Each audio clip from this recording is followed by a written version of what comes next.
bucks. It's a how-to webinar.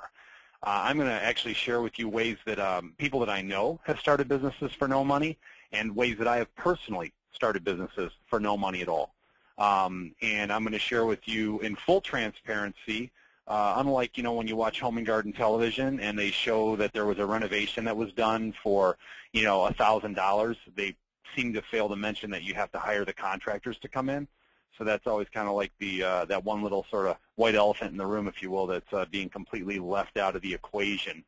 I don't want to do that. I want to share with you in full transparency everything. In fact, as we get towards the end of this, we'll do a question and answer session, and give you an opportunity to ask particular, very specific questions.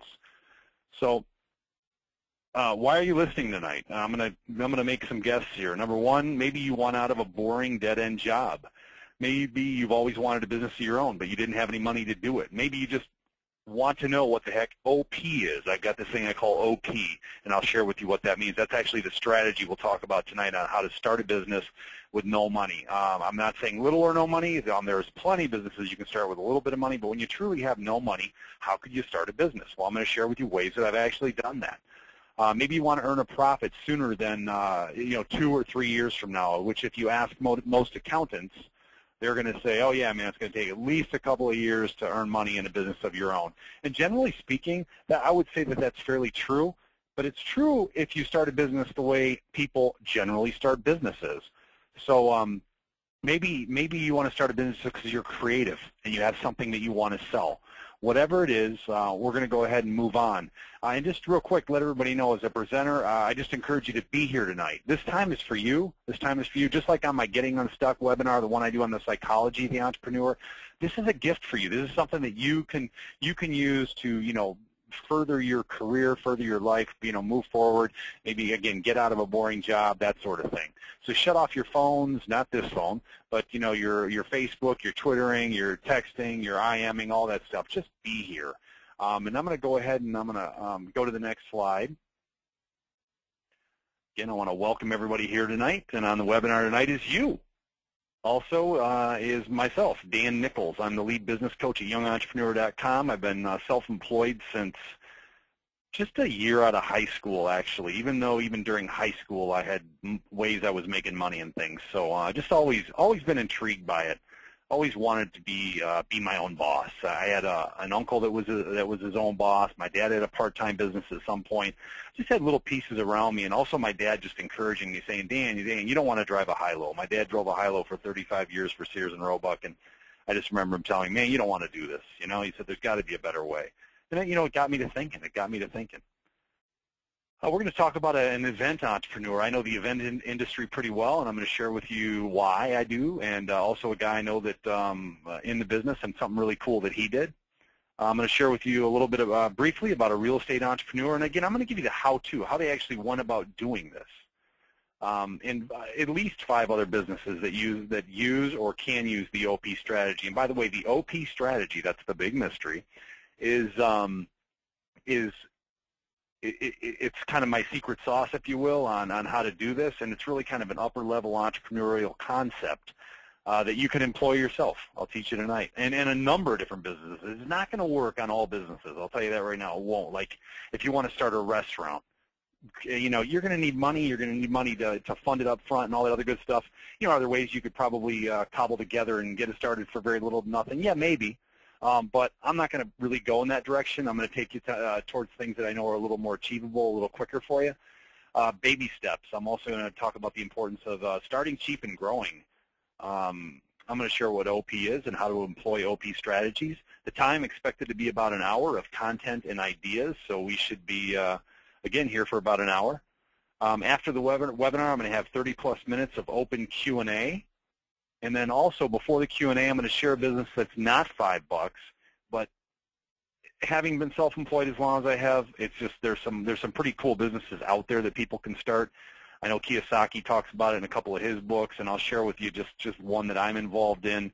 And in full transparency, I just want to share that right up front. Nothing big.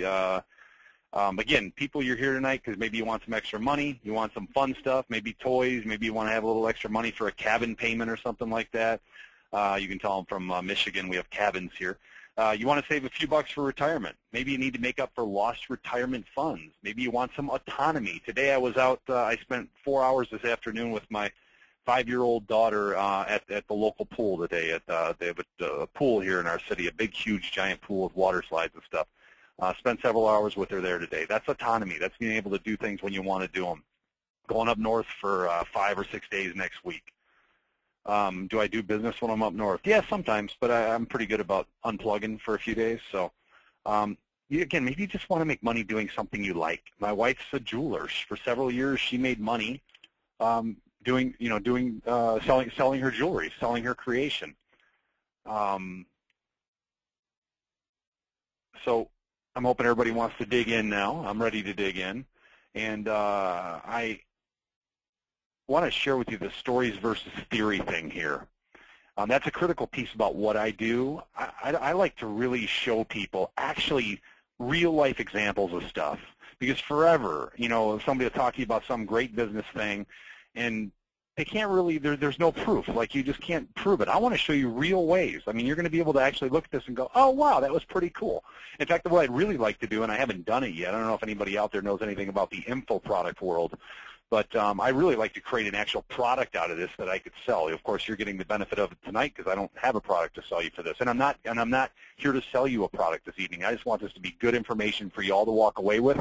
And please, if somebody out there is digging this and loving this as we get into this, do me a favor and give me a video testimonial, or send me an email and saying, thanks, Dan, that was a great webinar. I learned something. I know how I can start a business now, because I want to use some of that stuff later. So that's always good.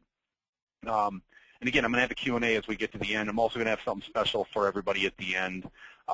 Anybody that was after the Q&A, and if you want to launch a business of your own, whatever that is, I've got the whole first section of my strategic planning guide, which I'm not here to sell tonight. I'm going to tell you that right now. But if you want it, I'll email it to you. It's really cool. It'll help to walk you through, like, naming the business, some legal kind of things, stuff like that. So anyway, on to the next slide.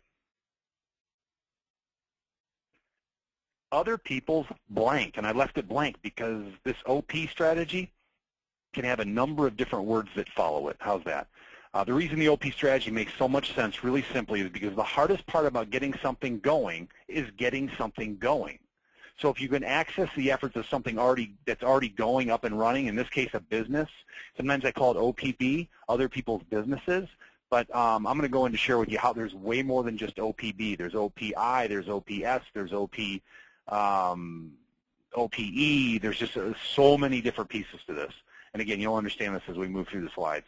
So if you can access the efforts of something already going, in this case a business, then it would seem to make sense that it'd save you a ton of time, money, and aggravation. Because again, the hardest part about being in business was the stuff that it took to get you into business.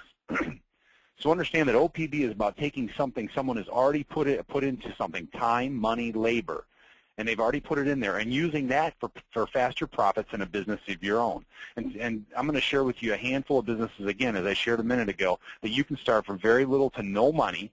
And when I said, for those of you that kind of logged in a few minutes late, when I say start a business for under $5 or $10, I just say that because you might want business cards, and you can get business cards at Vistaprint for $5. So there you have it. Also, I want you to know that as a guy, an entrepreneur guy that's tried a bajillion different businesses, that I can smell the stuff that kind of seems like BS to me from a mile away. So I'm going to deliver to you real action steps tonight. I'm going to go to the very first business strategy. I'm going to share with you. This is actually a friend of mine here. Just happen to know him. I call this mobile money. That guy right there is a buddy of mine. His name is Mike Staff.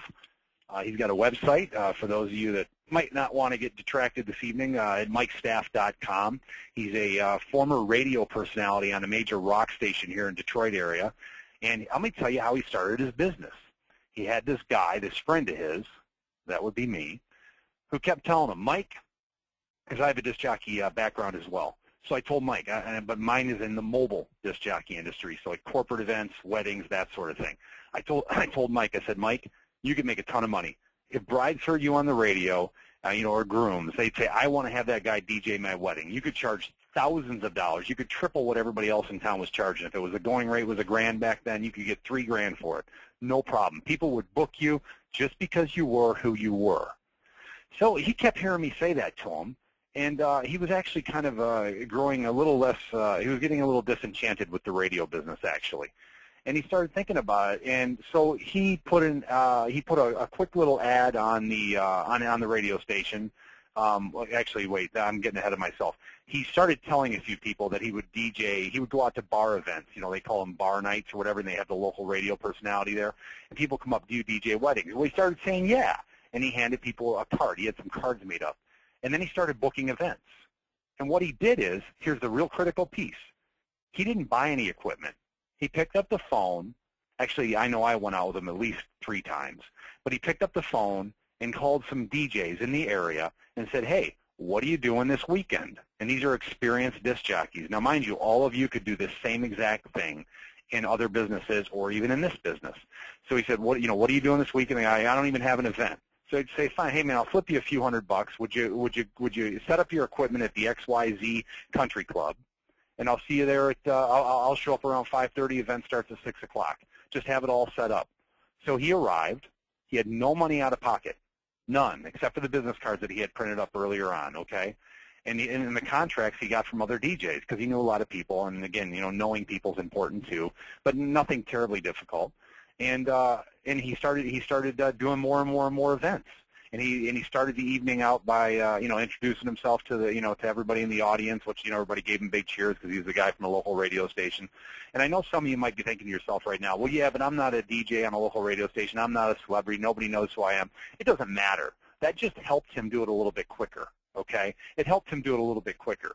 But what was ingenious is he didn't spend any money. He was making money from day one. He didn't go out and buy a bunch of audio gear. He didn't even know how to DJ weddings at that point. He used the experience of the other disc jockey there that night. He just handled the microphone and let the other guy handle the mixing of the music. Now, mind you, I'm going to share with you how this is a service industry, what I'm talking about right now. And there he is with B.B. King. There he is with Kid Rock. And there he is with me. That was the day he retired from WRIF, actually. So the really cool piece about this is right here. It's going to the next slide.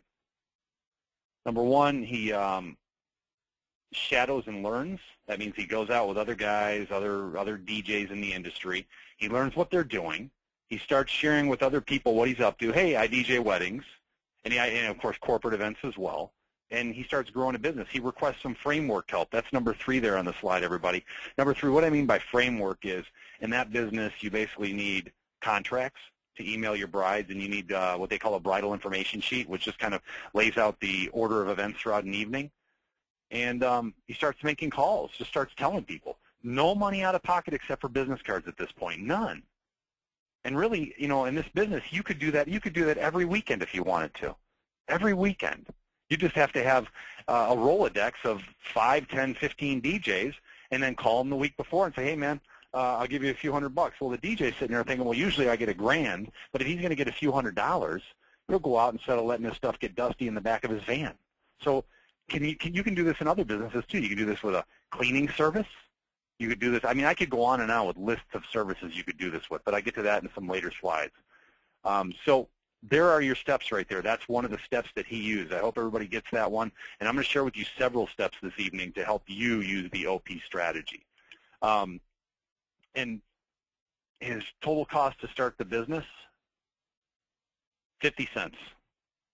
All right? Because when I was saying he's handing out cards, truth is, I don't even know if he spent money on cards at that point. He might have just been handing out little scratch pieces of paper. So how much he earned, he still won't tell me. Today, 8 years later, 50-plus people on his payroll. He divests. He has other income streams. And he's added video and photography service. He has the largest wedding vendor business in the state of Michigan at this point. Probably one of the largest in the country when you really look at just sheer size. So think about that model. I just think that's a really neat model. And he used pretty much OP everything. The next model here, this is a friend of mine. She's a Michigan entrepreneur. Her name is Wendy Patton. Some of you might have already been on a call with Wendy in the past. She's got a couple of books out. Why am I showing you the books? Just because I can't talk to you tonight for 2 hours straight about lease optioning and how to make hard cash in a soft real estate market. But I can tell you I spent several years in the real estate investment industry. I'm a licensed real estate broker in the state of Michigan. I know when something works and when it doesn't. I spent 5 years in the mortgage industry. Years ago, I had seasonally, I was an entrepreneur, and then during like kind of the slow season, I was in the mortgage industry. And that was when I had a lawn maintenance business out of high school. So I had the mortgage industry I was working in part-time throughout the slow season, and I learned a lot about real estate. I took my first real estate class when I was 16 years of age. So why am I going to share with you just a couple of simple strategies? And I know we see the guys and the gals on late night TV talking about, you know, how you can start a business for zero down, or excuse me, how you can buy real estate for no money down. It's true. It's completely true. You can. I know, because I've done it. There's a big thing. I've done it. I know how to purchase property for no money down. Okay, and I'm going to explain to you just a real simple concept. But again, if you want something, that you might have to buy a book here. You can buy these books at, I believe they have them I know they have them on Amazon. They're like $5, $6, something like that, maybe 10. I don't know. But they're not, you know, it's not a big program. It's just a book, and she actually teaches you how to do it. Here, how do you buy a property with no money down? And in this market right now, with as tough as it is all over, you know, would this work necessarily in you know, downtown San Francisco, or would this work in you know, New York City and Manhattan? Yeah, maybe not. You know, but does it work in a lot of the other markets here in Michigan? All day long. All day long you could do this if you wanted to. You tie up a property with an option to purchase it in the future. And for those of you that don't really know what an option is, it's illegal. It's a legal, it's a device. It's a thing. It's, you know, it's a piece of paper that you sign, and basically it's an optionee and an optionor. An option works in one direction only. It doesn't work in both directions, okay? So basically you secure and tie up a property that binds the other party, not you. Okay, that's a beautiful thing. And I know that you don't have to pay anything for an option. So again, I'm just going to give you a real quick kind of understanding of this. And if you want to pursue something like this, you could make money doing real estate as well, you know, as a business. You make sure the terms are favorable for you. How do you do that? You read a book. You get educated, learn. For example, you get the option to purchase the home in the next 90 days at a price of $100,000. You find someone to buy the home from you for $110,000. And if you aren't able to sell it, you walk away with just the loss of time. Some of you that may have a curse of knowledge out there and know a little more about this stuff, typically you'll hear sometimes people will pay for an option, but in this market, as tough as it is, especially in real estate, you don't have to pay anything for an option. If you want to pay $1 for it, go ahead and pay $1 for it. But you don't have to pay anything for an option. And you know what? You might want to check with your state. I know in the state of Michigan, we don't even have to pay anything for an option. So is it possible to do this with real estate? Absolutely. And now that would be a purchase option. There are also lease with an option to buy, things they also call sandwich leases. Wendy, this friend of mine, she explains a story about a guy that lives overseas. He accesses Craigslist. I think this is so cool. Why is it so cool? This is a guy that doesn't even live in this country, and he's making money over here. He gets on Craigslist. He finds desperate people that want to sell their homes. He ties up the property on an option, and then he sells the option. You can sell an option as well. Kind of like if you were going down the street and the little old lady had this really cool old GTO in her garage that her husband died with. It had been in there for, 40 years. And you went in there and you knocked on the door and you said, hey, I'll give you $3,000 for that right now. Or I want to give you $3,000 or an option to buy that GTO for $3,000, that car. And she says, okay, and you go around and you find a guy that'll pay $6,000, $7,000, $8,000, $9,000, $20,000 for that GTO. You can sell that option, and you can make the money on the spread, the difference between what you optioned it at and what you actually sold it for. It's legal to buy and sell those options. Talk to your attorney. I'm wise about that. I'm not just going to tell you, oh, Dan said you can do this. Again, you want to get some advice or at least read some books, okay? So you can do this with renting. You can find people that want to rent. Let's say they're willing to rent it to you for $700, and you can rent it for $1,000. The difference between the two is $300 a month. You can actually make that money for yourself.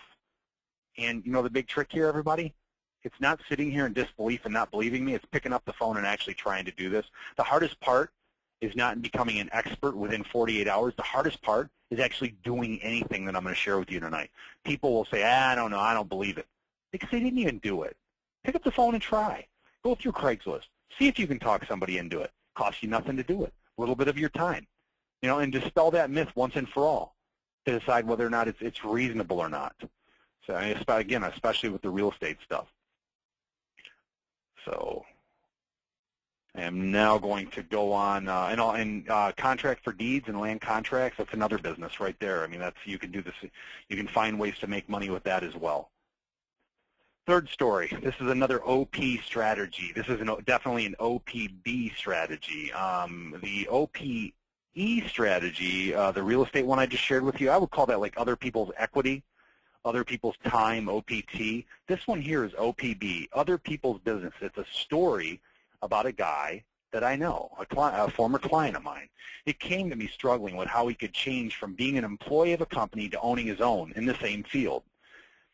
He was seeing opportunities that his boss wasn't capitalizing on. He wanted to start his own business, but he was stuck around the whole startup cost and funding. He didn't have the money to do it. He didn't have the money to do it. So he came to my office. He said, Dan, I need a bank loan. I need to finish my business plan so I can go to a bank and borrow money. And he showed me his anticipated expenses. And even with a lot of used equipment, he was looking at $15,000 to $20,000 in startup. He didn't have the money for that. He didn't have $15,000 to $20,000 to start this business. I worked several years as a business consultant for a nonprofit in the city of Detroit. I was part-time because I couldn't give up my other business endeavors because that's where I made my money. But I really, my heart and soul, my passion is entrepreneurs. So anyway, this guy could barely pay his bills, and he wanted to have 15 to 20 grand. You know, I'm like, I need a loan. Well, I knew he wasn't getting a loan. Okay, so again, it was tough for him to feed his family. So if you're wondering what business this is yet, I'm going to tell you now, it's a crappy business. It's the business of portable potties. He wants to have his own porta-john business. X inefficiency has crept into the market. X inefficiency is this thing where basically you kind of almost become the only game in town because there's not a lot of people in the porta potty business, and you start getting sloppy. You start getting sloppy because you just, you don't really have any competition, because competition makes things sharper.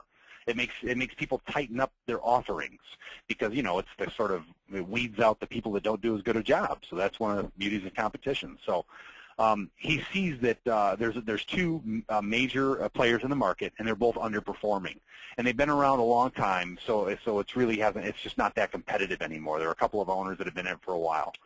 So why him and why this business? Well, number one, there was a lot of local construction. This was in the city of Detroit. He saw that. He knew there was a lot of local construction going on at the time. Mind you, everybody, this was about 7, 8 years ago. And here's another cool thing. He saw something that he could do that these other guys couldn't do. He could help construction companies fulfill minority status.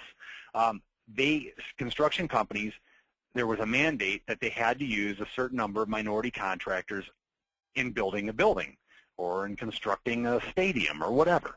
He knew that. He saw that. And then the porta potty thing was one way for them to do it. That was a way to fulfill part of their percentage of minority contracts. And here's another cool thing. He could help the competition engage their resources. So let me share with you exactly what this means in OPB. Okay? These other two business owners had inventory. That inventory was, in essence, unused porta potties. I told him, I said, get in your car and drive by there on a Saturday morning. Drive by there on a Thursday morning. Drive by there a couple different times of the week and look in the yard. How many porta-johns are sitting there unused? I hope everybody sees where I'm going with this. Go up to the guy and said, how would you like to move that unused inventory? How would you like to have those porta potties out and working for you? Well, here's the deal.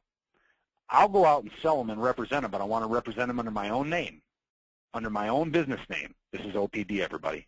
I want to represent him under my own business name so he has no money out of pocket. Okay, is he going to need contracts and business cards? Yeah, probably. So he's got no money out of pocket, but he says, in essence, I'm acting as a sales front for my own company. I want to go out and sell yours. I just want, and some of those ones that you have in the back there, I want to have the names taken off of those because this is my business now. I'll put up my own signs. He made some laminate signs and actually just start his own porta potty business. The guy said, well, geez, usually I get, and I'm just going to guess at these numbers, everybody, right now, because I don't actually know for sure. But usually I get $500 a week for a porta potty.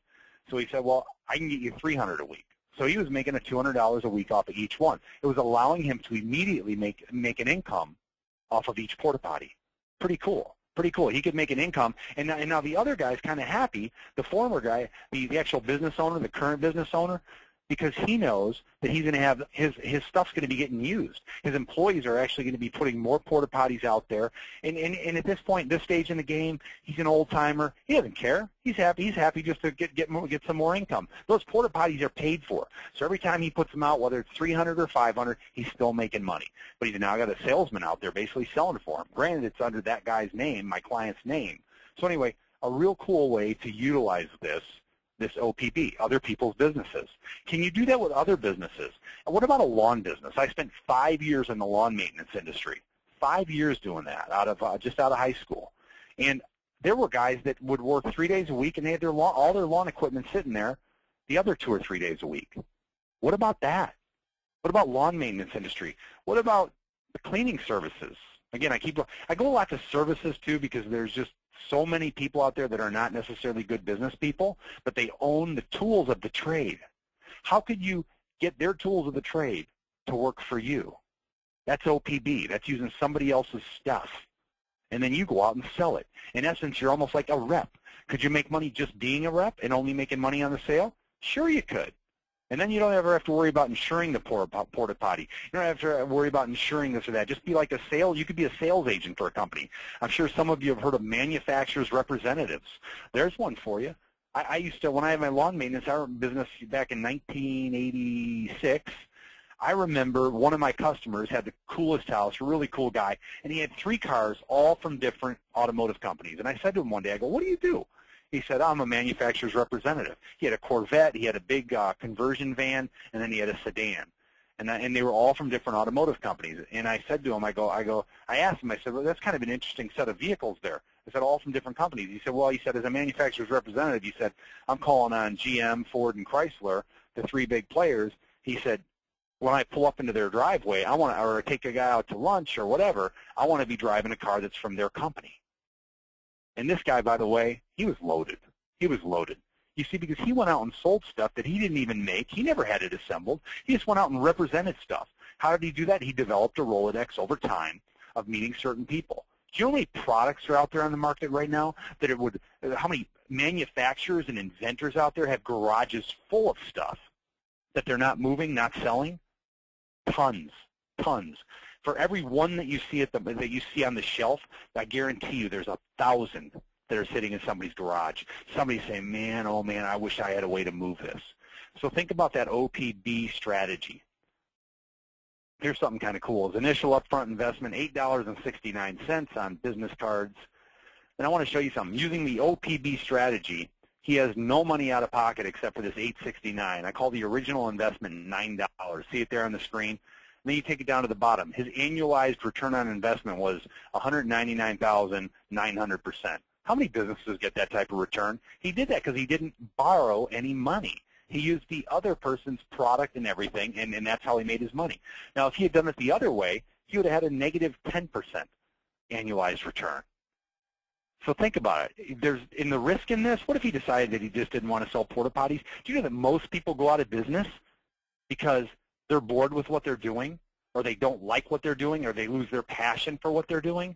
That's one of the biggest reasons people go out of business. Sure, an economic turn down in the economy, that can absolutely impact somebody overnight. I know that. I live in the Motor City. I completely get that. But in a large part, so many businesses fail. And I am going to tell you most. I completely believe that. Most businesses fail because the person just lost it. They're just not into it anymore. You know, they talk about businesses failing all the time. Well, there's a good reason why, because normally people lose their passion, and when they lose their passion, they don't persist. And when they lose their passion, they don't have a vision anymore. They just get kind of sloppy, and things start to fall apart. So there's another example of another business and using the OPB strategy. This is me here on this screen, and I'm going to share with you probably my coolest OP strategy that I've ever done. Many of you, I've shared with some of you in my other webinar on entrepreneurial psychology. I shared with you that I've been in the entertainment industry for 20 years, and I've been in the mobile disc jockey industry. It's been a 20-year passion that I started when I was technically I was started back in junior high, but I do a lot of wedding and corporate events. I don't have a big company because, frankly, I've been so busy working and growing on my other business as a business consultant and helping people launch businesses that I just haven't put the time into it. But check out this OP strategy. So I'd been in the mobile entertainment industry as a disc jockey, doing weddings, corporate events, that sort of thing, for about 10 years, 8 to 10 years at the time, and somewhere in there, I went to a trade show, and I saw that this company was selling game show equipment. And I thought, wow, I would really like to do game shows also. And I mean, I just think that would be a blast. So I went home, and I talked to my business consultant, my wife, and I said, honey, I want to buy this game show gear. She said, you're nuts. You know, what if you're going to spend all this money on it, and you're not, you know, what if you don't end up liking it, or you don't want to do it, or you can't book it, and nobody wants it, that sort of thing. You know, just, and I got to tell you, she's been my greatest coach for forever. She knows my biggest weaknesses and my biggest strengths. And she said to me, you know, that's crazy. I said, no. I said, I got a strategy. Here's how it works. So I went on the internet, and I got a picture of game show gear. I was trying to find the picture, everybody. I couldn't find it. I wanted to show you the press release. I couldn't find it. I was scrounging around all week trying to find it, but I couldn't. So anyway, what I did was I took that picture, and I took a picture of myself, and I said I sent a press release out. I wrote a press release is basically just informing the local news stations and newspapers, which in our case it was Detroit Free Press, Detroit News, local channels, and all that I added game shows. And this was in like October, I believe. It was around October, November, maybe mid-November when I sent out that press release. This is a really cool story. I love this story. And I told my wife I'm going to pay for it all in contracts before I ever buy it. So I get a picture. I say I've added the game shows to my business, which was true. I did. I'm not telling a lie. I took a picture. It doesn't mean I had to buy the stuff yet, right? So I took this picture, did all that, did the press release, all that. Detroit Free Press about 8 or 9 days later, and I was with bated breath. I was waiting because I hadn't heard back from any news agencies. They call me and tell me they're going to run the story. They do it in the business section of the Detroit Free Press, or the news. I'm not sure which. Again, I was looking for that. I couldn't find that today. So they do this. Basically it was like the whole upper above the fold spread in the Detroit Free Press or News, and there was a picture of me, a picture of the game show. It says, local DJ business adds game show. Within 2 weeks of that publication, I had what eventually, within a matter of 30 days, accounted to over $15,000 in contracts. So I didn't even buy the game show gear until I did my first event with it. So I had $15,000. My outlay was $5,000. I call that starting a business for nothing, because I didn't have to spend that money until I made the money. And good luck trying to find a business that does that for you. Would I have done that back in 1986 when I started my lawn maintenance business out of high school? No. Back then, I bought a bunch of lawn gear. I went into debt, which was fine because actually I grew it pretty quickly. But what was another way I could have done that? Maybe I could have found some guy that owned some great lawn gear at the time and said, hey, man, can I rent that from you 2 days a week? And then I wouldn't have had any of the debt. I wouldn't have had any of the risk. I could have just paid him, $50, $75 for the day and borrowed his stuff and then gave it back to him at the end of the night. I wouldn't have had any cash outlay or any risk. See, that's the more advanced way is from an entrepreneurial perspective of thinking. Why put out all the money? Donald Trump does this when he buys skyscrapers. He does everything on options. He does things on options all the time because then he doesn't have the big downside risk. So again, there's a strategy right there. I call that selling it before you buy it. So, sell it and pay for whatever it is and then buy it. If I could hear some cheering right now, that'd be awesome. I hope everybody's digging that idea. Let me share with you another one that I did. There's some more pictures, by the way. That's the Red Wings. I did a family feud for them. A fan feud, we called that. That was at we had a Stanley Cup-like fan day thing. Upper right-hand corner, I did a Motown. I did a big Motown event, 25th anniversary for AARP, like a Motown anniversary. We had Martha Reeves. We had, what else was there? The Contours were there, what was left of them anyway. Lower left, same thing, game show. Lower right, that was my first big, that was a road show. That one was in Chicago, I think. I did Jeopardy for Chrysler. I know it's got Acura in the background, but we did this thing called Jeopardy, and I went on the road with it. They paid me to go on the road with it, and I'm going to tell you, they didn't even ask me how much. That's how cool that was. I just billed them, and they paid it. It was a wonderful thing. So let me go to this next one. I'm going to show you another OP strategy here. You're looking at that CD right now. For those of you that want to do a little background check on me on the game show thing, it's gameshowguy.com. I'd rather have you stay here right now, but you can write it down if you want. Gameshowguy.com. And then there's this, armedconsumer.com. That's another one of my businesses, Armed Consumer. And in all transparency, everybody, this one right now is kind of in limbo. I'm still sort of working on it. Let me share with you how I cobbled together this. Now, this business, in all transparency, I spent money on. I call it an accelerant because that's the only difference between starting a business in many cases. That's the only difference between starting a business with no major risk and no major upfront capital infusion, a chance that you might lose your money, and starting one that does cost you money with risk and with capital infusion that you might lose your money. Let me share with you how I did this. Armed Consumer is a 2-DVD set. Okay, and what it is having been in the real estate industry, buying and selling homes for several years, like I was, I learned a lot. I learned a lot about project management, how to hire contractors, all that sort of stuff. And I'd lay awake at night thinking, you know, people should know the stuff that I learned. People should know this stuff. So I trademarked Armed Consumer. That's the name of it. You know, I actually own the trademark to Armed Consumer. So there's my first expense. Again, in all transparency, that did cost me money. That was a little under $500, and that was with the USPTO Patent and Trademark Office. But that was not a risk I was willing to take, losing that. So that one that part did cost me money for sure. That was an expense that I was willing to incur. And then I thought to myself, geez, you know, what are my biggest expenses? Well, my biggest expenses on this were audio and video, getting it shot and getting it edited, right? Because the actual cost for the cover and everything around that and the 2 DVDs being printed was just a couple bucks. A lot of you may not know that, but I mean, that was one of the really kind of cool things. And by the way, that's some big information. A lot of people wouldn't want you to know that. But like when Disney is selling those 2 DVD sets at the store and they're $20 or $40 or $30, their hard costs on those, I'll bet you, because they buy in such volume, are closer to $1.10, $1.20. For me, they were just a couple bucks. Anyway, so here's what's really cool.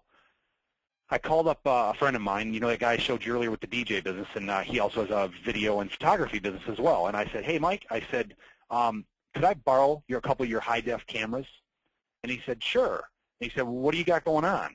Now, you don't even need high-def cameras. You could have used a pro consumer camera. You could have borrowed one from your uncle or your aunt, okay? Just a good high-quality video camera. That's all you need. You don't need something from the local news station. Because it's only as good as the weakest link, which is people's television sets, okay? So he said yes to me. He said, after I explained to him what I was up to, he said, you know, Dan, it's November. He said, my one guy's on salary. He said, just have him shoot the thing for you too. And he said, and just pay the other guy, because I wanted at least 2 camera shoot. He said, pay the other guy his day rate. Well, the day rate was under $200. It was $150 for the guy's day rate.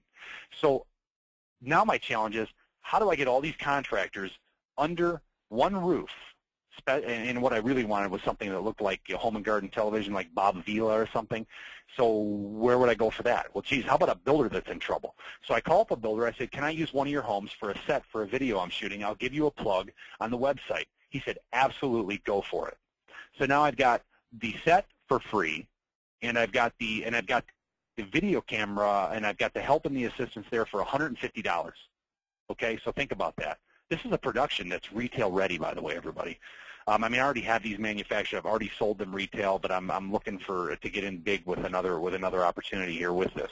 So anyway, I get all that together, and then what do? I go to Craigslist, one of the most underutilized entrepreneurial tools in the world. I go into the one section where it's, I think, like gig offered or service offered or something like that. I forgot exactly what it was.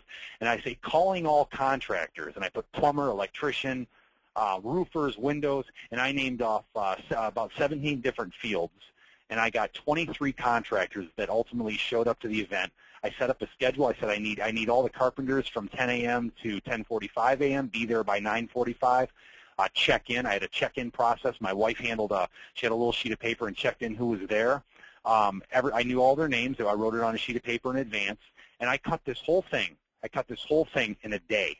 I did everything from top to bottom in a day. I organized it all the way down. My contractors were top-notch. Let me explain what I ultimately ended up doing with that. I ended up going to the local handyman radio show guy who's all about having great contractors, and I looked through his vendor referral list.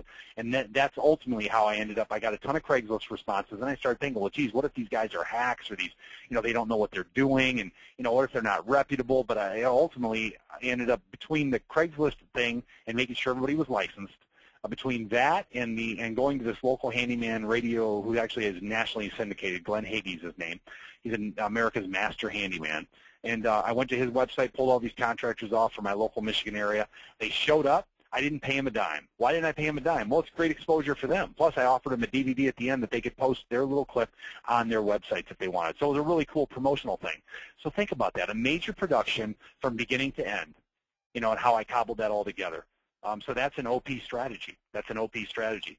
That guy in the middle, he was the chimney specialist. The guy in the far right, that's me talking to the camera. The guy on the left, that's my uncle. He's a contractor. He's a general contractor. So here's the exact process. I had an idea. I thought of all the people I knew that could benefit in some fashion from what I was doing. Builders, contractors, exposures. I thought of the most expensive part, the production, the video, and the editing. I considered people I knew in that field and who might be slower at that time, and that happened to be my buddy because he said, hey, Dan, we're going into the slow season. I called for some help. I asked big. Think about that. I originally really just asked him for a camera. In hindsight, I probably just said, hey, man, can I use your guy, one of your guys, or, because he's a good friend of mine, by the way. So because in part, his big thing is, hey, I helped get him in business, and he's always there to scratch my back. It's just a really great relationship. He's a great guy, and he's done a lot of stuff for me, and vice versa. So, and then, again, in all transparency, let me share where I accelerated, what I did with an accelerant. The accelerant is cash. Can you start a business with no money? Absolutely. Could I have started it and not worried about the trademark? Yeah, I could have. So that wouldn't have been the $450. Could I have just gotten the cameras and then maybe asked a couple of friends to operate them for me and not spent the $150? Yeah, I could have. I could have. But I just preferred to have an expert camera, a couple of camera guys there on site. But I totally could have borrowed the cameras. I could have gotten, I had an older digital video camera I could have used. I could have put that on a tripod and used that as well. So you can do these things, and then ultimately, the other place that I spent money was in having a website developed. I'm going to let everybody know now. I know rentacoder.com, by the way. That's a really cool website, rentacoder.com. I think it's now called vWorker. That stands for virtual worker. But that's a place that you can find help all over the world for pennies. For pennies. I mean, you can get websites. I've had beautiful websites made for $50. So don't get all hung up and like, oh, gosh, everything's so expensive. I mean, you can get a lot done nowadays because the world is very flat. You can get a lot done pretty inexpensively. So consider that if you know people that you can access, you can get a lot of help. I'll go to the next slide. But again, I could have done that without spending cash, but in all transparency, I did spend some cash because I wanted to speed some things up. And with a trademark thing, I wanted to protect myself. What other businesses? What about a painting company? Again, I already mentioned cleaning. You can run an ad in Craigslist. I call this starting a business like James Bond would. James Bond would go and work for the company, discover every little intricacy within the company, see how they operate it, how they work it, how they do what they do, and then he'd quit and go off and start his own business, starting a business like James Bond would. So think about what other businesses could you start that would use these strategies. Again, I talk about the Craigslist thing. You could put an ad on Craigslist that maybe you want to start a home care business, a painting business, a furniture repair business, a window cleaning business. You could sell products that you don't even own. I know a guy that used to trade baseball cards on eBay. I don't know anything about baseball cards, but other than, some people buy them and collect them, and then he would, before he even had any cash transfer, he would sell the card to somebody else. So, he'd buy it cheap and then sell it high. I'm going to share with you some really cool ones here coming up, too, some other really cool, neat little ideas. So what about taking over an ailing company, an ailing business, maybe offering to do sales for that ailing business in return for equity in the company? Can you offer to make payments to someone on their business? People get sick. People get tired of businesses. They have family troubles, addictions. They have no marketing savvy. Their businesses start to fall apart because the world changes on them and they don't know what to do about it.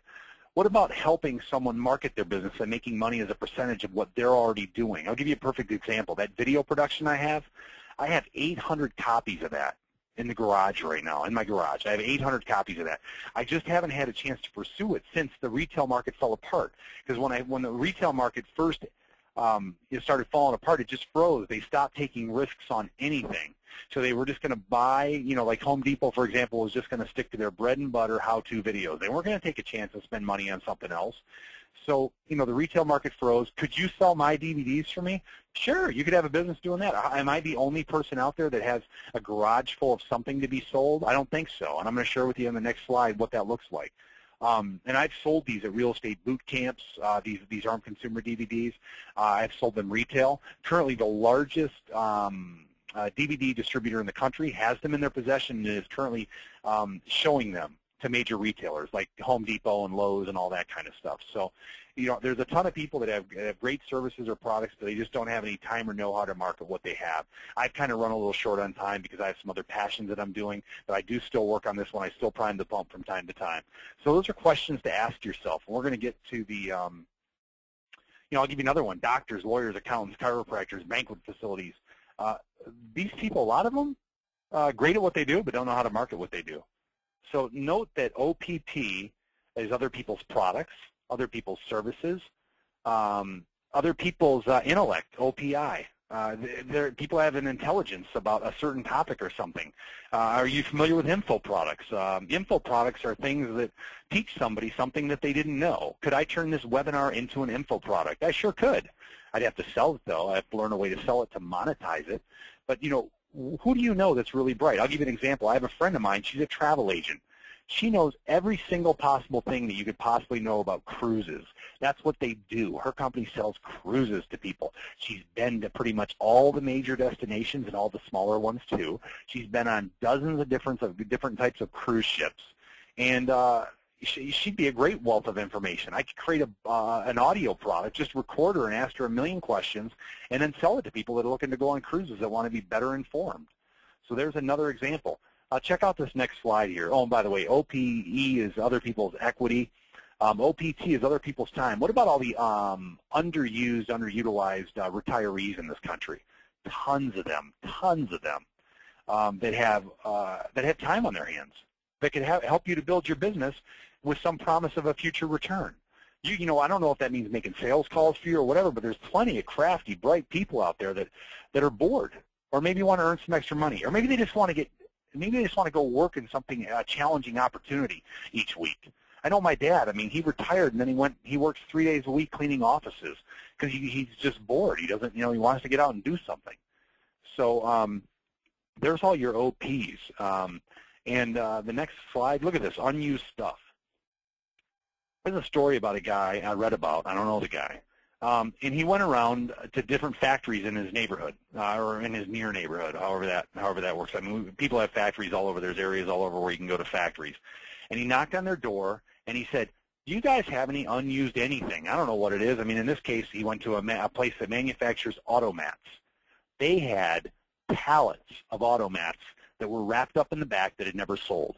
And they belonged and fitted to various Ford pickup trucks. He said, tell you what, if I sell those for you, or how much would you sell those to me for? And I think he, you know, they said, we'll sell them to you for a couple bucks a piece. We'd love to get them out of here. They're taking up all this space. He turns around and sells them on eBay and sells them for $20 a piece to people that have trucks that want the brand name on them and all that sort of thing. And he makes a ton of money. So then he goes and he duplicates that process and does it all over. You know, there's outlet malls in certain cities that sell, and I'm talking about a real outlet mall, real outlet factory, not necessarily the big strip malls that tell you they're outlet malls, but like, for example, I believe in Orlando, my brother shared with me a story about a guy that he knew that went into in Orlando, this Nike outlet, and he would buy shoes and then just go and sell them on eBay. And he'd double and triple his money. I mean, it's amazing the way that people are making money. And there's a way to start a business for nothing. Sell the shoes in advance and then go pick them up, or maybe go spend, $100 and buy 3 pair and sell them, and then you make up enough money and you can buy some more later. So another guy that a friend of mine is related to, his cousin buys china from Target. He buys certain things from Target, the department store, and then he resells it. And he makes a big profit on it. And when I heard that, I thought, man, that was wild. This was several years ago. So I went and I started buying a few things on clearance at Target, and I would double and triple my money on some things. They would just do major clear-outs. I'd put it on Craigslist. Didn't cost me a dime to do it, and I would sell it. And it worked. It totally worked. You just had to have the time to sit on the money, you know. Yes, that's not a $5 business. You'd have to put a couple $100 out to start doubling and tripling your money, but cool little way to make some side money, right? Now, I'm going to go to the next slide here before we get to the open Q&A, and I'm going to tell you, I might have to open up the microphones because I don't see anybody in here having sent me anything as far as chat. If somebody could just send me a message and say, hey, Dan, we see you, or we can hear you, and just send me a little chat message, say, hey, we're here, and then we can do this Q&A, and I know it's going to work, okay? Is there an opportunity out there that allows you to leverage all these things, other people's equity, other people's talent, other people's time, other people's intellect, all that stuff? And there is. And there is a catch on this one. I shared earlier, I was fully transparent when we first started. I just want to share with you a $72 business. That's it. This one is not free. It will get you all those OP things that I just shared. And the rodeo picture is to remind all of you that I'm a guy that's been there, done that in multiple businesses, from entertainment, real estate investment, product creation, landscaping, lawn maintenance, a dating service. I didn't share that one, but years ago I started a dating service. I just did a press release and said I was going to do a meet and greet at a local Thai food restaurant. They were going to teach everybody how to cook. We needed men and women between the ages of X and X, and I got paid from the restaurant a certain percentage, plus I got a little money from all the people coming in. A very inexpensive way to do it. Another, use your head. Don't think you got to spend a lot of money when you start a business. How can you start a business with not spending any money? I mean, I've sold vitamins and soap, you name it, I've done it. So this is not my first rodeo. I've been around the block. I've been gutted alive as an entrepreneur. I've lost my shirt as an entrepreneur. Why? Because I spent money on things before I had them sold. Again, this whole strategy that I'm talking with you tonight, it's to get you to say, hey, I'm not going to do that. I'm not going to spend money, before I actually sell it. Picture of a marathon race. It's just to kind of share with you that this has been a long climb for me to get to where I got as an entrepreneur. It's been a long climb. You're hearing this webinar because I've been a startup addict for 25 years. I've made mistakes and done things. I've made mistakes and I've also done things right. And the OP strategy that I'm sharing with you tonight came out of this experience. So with that in mind, and assuming you're not married to any specific idea yourself right now, that nothing lights you up. Maybe you don't have a business idea. Maybe you don't have enough experience to go at it alone, yet you want your hand held. I'm going to show you a business that I got involved in December of last year, and literally with just a few hours a week of working this business, it's amazing. And I want to be really clear right now. I don't even want you to be interested in this if it's not something that you could see yourself doing. Do something that you want to do. I'm only going to share this because sometimes people say, Dan, I don't even know what business I want to do. So let me just share this next one with you, and before we go to the Q&A, and then you guys can get an opportunity to understand something here. I'm going to tell you now, too, hands down, this is the greatest business model that I've ever seen, period. I've never seen a cooler business model than this. I was able personally to turn a profit on it in 24 hours. And the game show business was profitable from about day 14 when I first got my deposit check. So that's the closest runner-up. But also, and to be frank, the game show business is more fun. I love the game show business. I just got back from an event I did for 300 screaming accountants up in upstate New York. I love doing the game show business. So, and this business doesn't light me up as much, but it's a really cool business model. So, again, this model here that I'm about to show you utilizes all this stuff. It utilizes the firm reputation from a company, sweat, time, talent, money. They've already invested all the money in it. It's just a system that's plug and play and ready to go. This is really cool. You use their marketing department. Right there is my first check ever from this company. It's a legal insurance is what you sell. And by the way, we're going to Q&A after this. If you're not interested in this, totally cool. Don't even worry about it. We're going to do Q&A and talk about a business that does light you up. Why do I love this? Because from day one, I have a system to plug other people into. I can tell you right now as an entrepreneur, the toughest thing is to duplicate you. One of the reasons I haven't grown my disc jockey business like my friend Mike has to 53+ employees is because I had an issue with duplicating me and being comfortable sending somebody else out to entertain at a corporate event or at a bride's special day and all that other stuff. That was a big hang-up that I had. A game show business. Could I have other game show people out there to do it for me? Absolutely I could. But number one, I love doing it, so I want to be out there doing it. But number two, would they do it in the same way or as good as I would? Probably not. Probably not. because that's something that I'm just really, really love to do, and it lights me completely up. It's not a job to me. It's a creative expression to do my game show. But anyway, so if the stuff doesn't light you up, cool. But do I have a secret hidden agenda by sharing this? I don't. But what I do have here by sharing this, I made this first check here, $138.90, by telling one other person. They misspelled my name, by the way. You can see the circle. There's no A in my name. But $138.90, it cost me $72 to become a representative, helping people to have access 24/7 to attorneys. I mean, and I'm going to tell you, a lot of people say, well, I don't ever need an attorney, Dan. Well, if you're going to have a business of your own, it's a pretty cool thing to have, because when you go to work for the big boys, or you start doing maybe, your business and you're involved in bigger companies and things like that, you're going to have things you want to run by an attorney. So people in America, all across this country and in Canada too, for $25 a month, they can have access from, they can make a phone call in the morning and have a call back the same day from an attorney to ask them a question. I personally have recently had to use it for neighbor property line disputes. I had a plumber that came out and replumbed my home recently, and I had 2 or 3 leaks. And he said, forget, he didn't even bother coming back. I sent him a letter from my attorney, bam, handled. Did that save me $1,000? Yeah, it saved me $1,000. So, I mean, this pays for itself. It's a brilliant, brilliant insurance. I love it. And, a lot of times people don't use an attorney because they don't have the money to use the attorney, but this does make justice for all a little more possible. So anyway, again, showing you that real quickly before we go to Q&A, and that's about it. And again, it looks to me like I might have to open up the lines to share with everybody. That, this 30 minutes of Q&A, I might open up the lines, so if everybody could just be courteous, I'm going to unmute everybody, and we can go ahead and start asking questions about how to do the OPP strategy. So there's a couple of .coms on there on how, if you're interested in that opportunity with the unmuted with the legal services as a business. It's a $72 business. If you're not, cool. Let's talk about your other businesses. I'm going to open up the lines. I got Wanda and Rose and Pam and Mary, and I'm just kind of opening up the lines right now. If everybody could be so kind and just sort of share with me, maybe shut down the background, turn down your speaker volume a little bit, and go ahead and ask me some questions about the OP strategy, please. Dan, this is Rose. Yes, Rose. I'm retired, but I do a lot of quality crafts. I dry my own flowers and make arrangements in frames. I do quilting and I do crocheting. Would it be better for me to have a website to try this out? Should I try it on Craigslist and eBay first? I have an intimate understanding of the craft show business because my wife was in it for a long time. And can you hear me okay, Rose? Okay, so just to share with everybody, I have an intimate understanding of the craft show business. Like I said, I've been a startup entrepreneur for a long time, so I've done a lot of different things.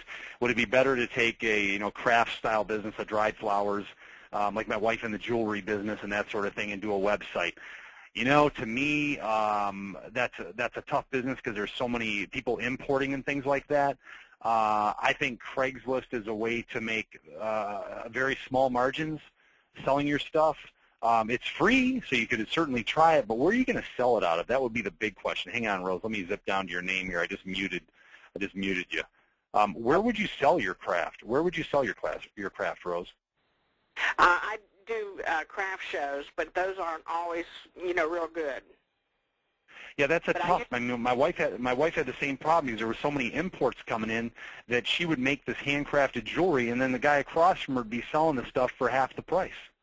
Right. A lot of mine is just by word of mouth. Yeah, well, word of mouth rocks because it doesn't cost you anything to do it, right? I mean, people just start talking.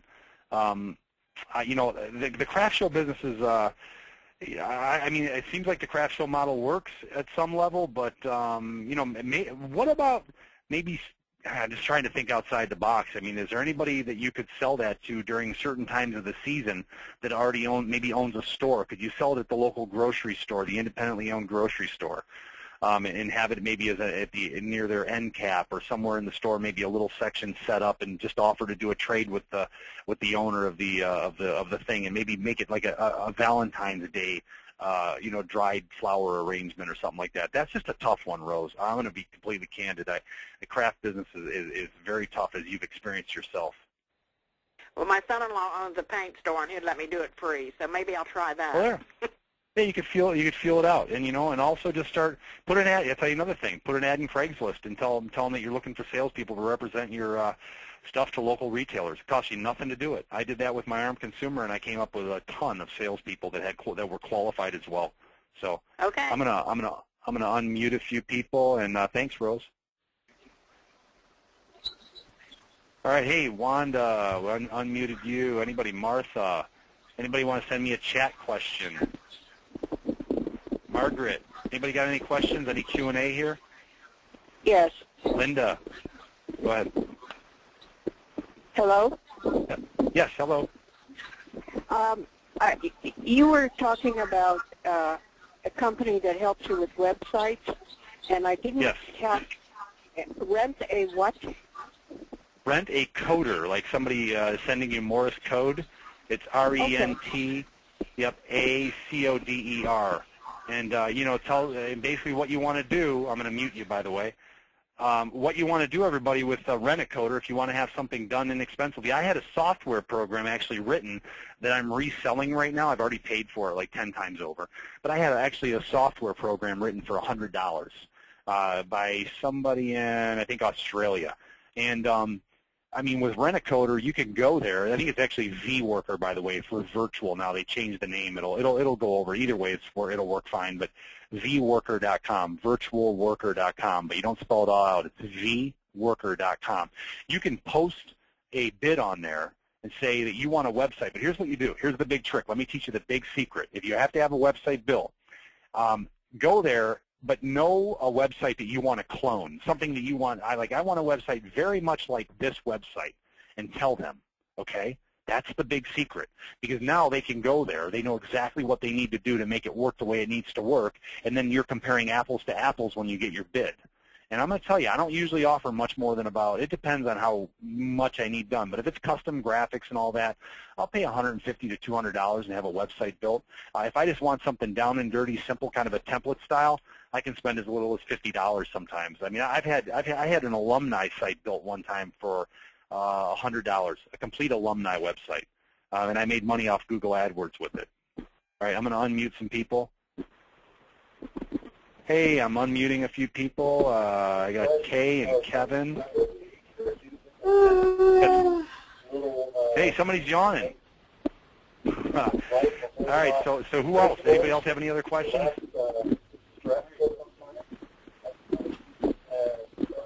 All right, I'm gonna mute everybody again. I don't understand. I'm not seeing anybody on the chat. Anybody there on the chat there? Can you see the chat? I wrote hello down there at the bottom. It should be somewhere right in your thing. It would say chat on it. If you want to send me a question through that, go ahead.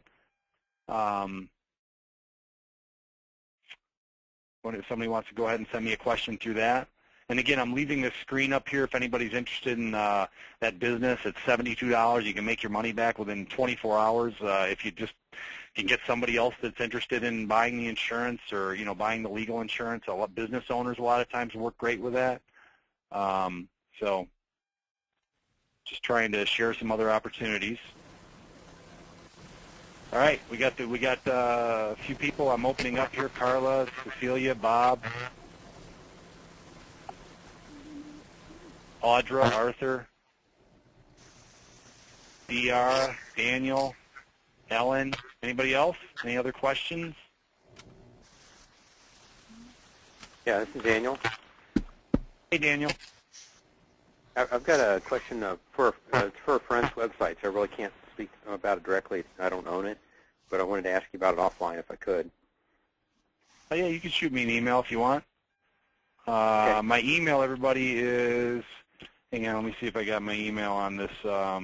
My email is getunstuck22@gmail.com. Getunstuck, GETUNSTUCK 22 at gmail.com. Getunstuck22@gmail.com. And also look me up on LinkedIn, on Facebook. Again, Dan Nichols, DANNICHOLS. My phone number's on there. I'm not going to answer it right this moment, but because I'm obviously on with everybody. So, but feel free to call me if you have an interest in maybe this last slide here, any of those things. There's a really cool video. If you see the greatworkplan.com/dnichols, you can check out that whole business opportunity there.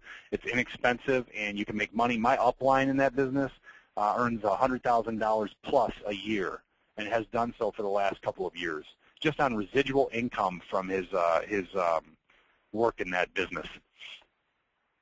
So lots of opportunities out there. And you know, let me share something too about multi-level marketing or network marketing.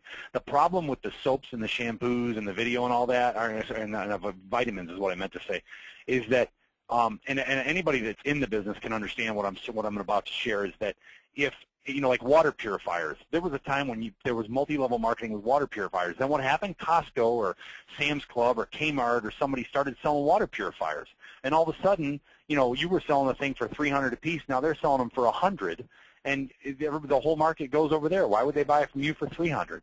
You could say, oh, it's better and all that, but the public doesn't care. They want something, you know, a lot of times they just want something inexpensive that makes them feel good about doing it. So the cool thing about this is nobody else has been able to replicate or duplicate what Prepaid Legal has been able to replicate or duplicate. So from a multi-level marketing perspective, it's very cool. And you're not selling something like, you know, I know plenty of people have, you know, wanted me to sell vitamins with them, and I've tried that in the past, but it's hard because they can go get vitamins at any store. You know, the juice thing is really huge right now, you know, selling juice. The problem with that is, you know, the Himalayan berry that they sell to you, you know, you can get that, lotions and potions and all that. You can get that stuff at Costco. It may not be the same one, but it's a fifth the cost. So where do people end up going? If they want a Himalayan berry, they'll go get the one at Costco. So it's just kind of tough because the model is so dynamic. It changes so quickly, whereas with the legal insurance, it doesn't. It doesn't. People need legal representation. You want to get out of a speeding ticket? You know, let's say you got pulled over for a speeding ticket. They'll fight the ticket for you. That'll save you several $100s a year just in insurance, cost of insurance. So that's why I love this prepaid legal thing. It's so cool. It's so totally cool. If a contractor or your cleaner, they ruin one of your shirts, send them a letter from your attorney. Pick up the phone, call them. They'll send a letter out. You want to get your will done. They'll do your will. A family can get it for $25 a month. How do you beat that value? That's my question. They'll represent you for an IRS tax audit. This is insurance. It's an insurance that you're selling to help people in situations where they get involved in legal issues. And guess what? It's getting more litigious as people are getting more and more desperate out there. So the need and demand for this keeps going up all the time for legal assistance. So again, I just think that's absolutely hands down the most amazing business thing I've ever seen. They got local, you know, if you live in Iowa and I live in Michigan, you can sign somebody up for the service or maybe somebody else that wants to resell it, and they can go to a local meeting right there and learn from the pros that are out there selling it and learn how to sell the insurance and all that other stuff. It's so neat. It's the coolest business model. You're in business for yourself, not by yourself. You got support with phone calls. You know, if you want to sell somebody, you call up and do a three-way conversation with me, and I sell them for you. And then you do that for somebody else later. I mean, it's just the coolest business. It's like, I love the way it works. It's all about this kind of oneness and just helping each other. So, I mean, am I a big multi-level marketing fan? I absolutely am. If the product and the organization is solid. And this is a traded on, I think it's the American Stock Exchange, been around for decades, and is a solid company. And they haven't fallen apart. They're rocking. They're doing great. So keep that in mind. You want a business opportunity that's solid and strong, and people are making, I mean, you can make your money in 24 hours. You can make it back. This is one. This is one you can. I did it. That check I showed you, let me show you that check one more time, right there. That was my first check. I signed up for it. I was actually speaking at an event, a real estate event. I signed up for it, and I got that check issued to me. I don't know. They pay you the same month you sell it, so that's pretty cool too. So anyway, just cool stuff. I'm going to open up the lines again. Audra, we got Audra on. Oops. All right. Audra, we got Audra. Let me go down the line here. Anybody else have any questions about the OP strategy? How to start a business? James, Greg, you guys? Joy? I know some of you got microphones on your computer. Wanda. Pam. Martha, Maryland. Anybody else? Hello? Hello, go ahead. I'm gonna have to do that. I hate having to do that, but somebody has their speakers cranked up so loud it was creating echo and everything. Tell you what, anybody interested in this, in the OP strategy per se, can email me at getunstuck22@gmail.com, getunstuck22@gmail.com, and I will get back to you probably within, just give me a few days. I'm going into a crazy busy weekend, but give me a few days. If you have a specific question about the OP strategy, I will try to hold your hand on that. I want some testimony. Can some of you help me out? And do me a favor, look me up on Facebook, look me up on LinkedIn, Dan Nichols, Nichols. I'll be happy to friend you, to get to know you, bring you into my network. Please become a part of this stuff. Any questions about the OP stuff, let me know. If you love this, and you could send me a personal email testimony, that'd be great, or better yet, a video of you saying, Dan, thanks so much for the great content. Again, getunstuck22@gmail.com. That's 22, by the way, 22.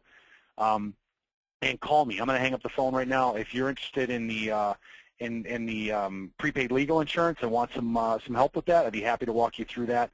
I'm hanging up the phone now. I'll be here, 248-541-0250, 248-541-0250. Thank you, everybody. Hope you can use an OP strategy to start a business of your own. I really do, because I want to see you recognize and realize your potential and your ability to express your creativity as an entrepreneur. Good night.